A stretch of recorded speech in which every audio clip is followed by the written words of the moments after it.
When you began writing your book, you were 37 years old, and then you became a famous author as time went by, including winning the Newbery Medal. What's your message to many Korean people in their 30s who gave up their dream due to age, saying, I'm too late? As my own experience proves, it is never too late. And I think for many people, the priority in their 20s and 30s becomes earning a living and taking care of their families. You know, whether you are a man or a woman, if you have to make a living, you have to raise your children, and that is where the focus is. And that is a good thing. I think it's a good thing.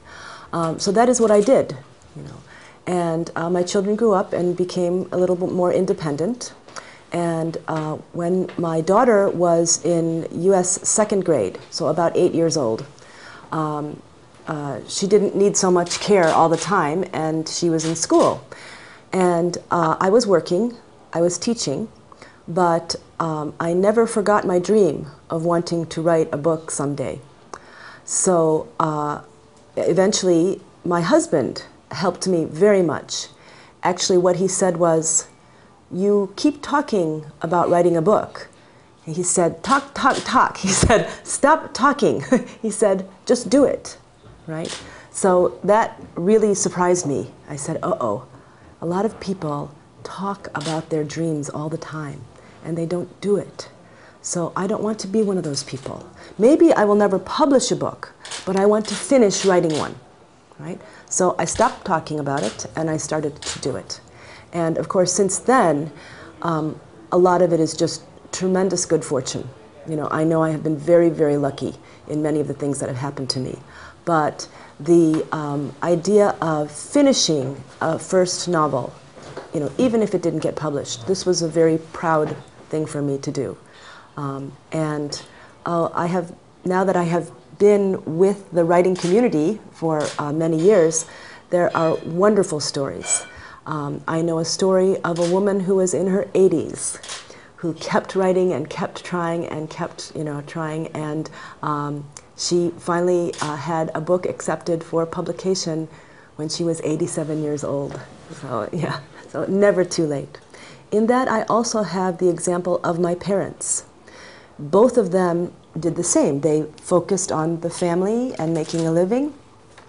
And now that they are retired, they are both very interested in their dreams when they were younger.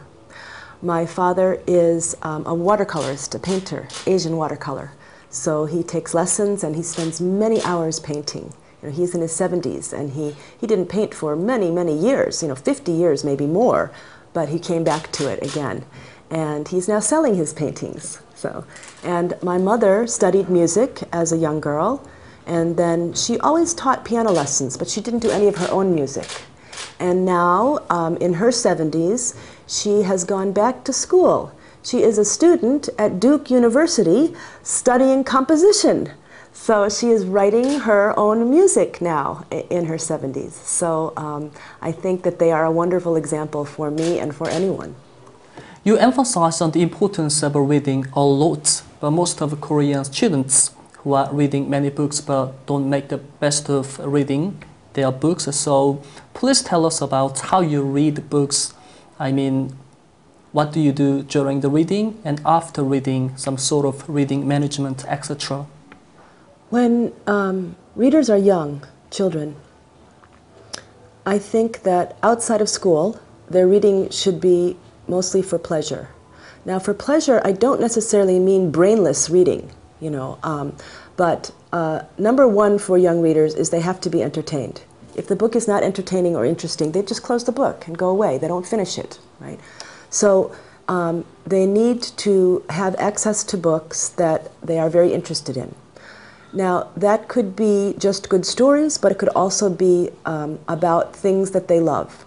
So a boy who is very interested in martial arts or soccer can read books about those kinds of things. A girl who is interested in, anything from fashion to, cooking, whatever, they can find books that are about their interests.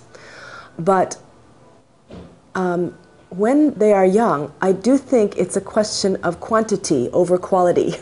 You read a book, you stop reading, you think about it. well, once something like that happened to me, or I wish I could do that someday, or I don't like what's happening in this story because, and you think about it rather than just click on to the next thing. So that's why I think reading almost anything that they like for several years when they're young is very important.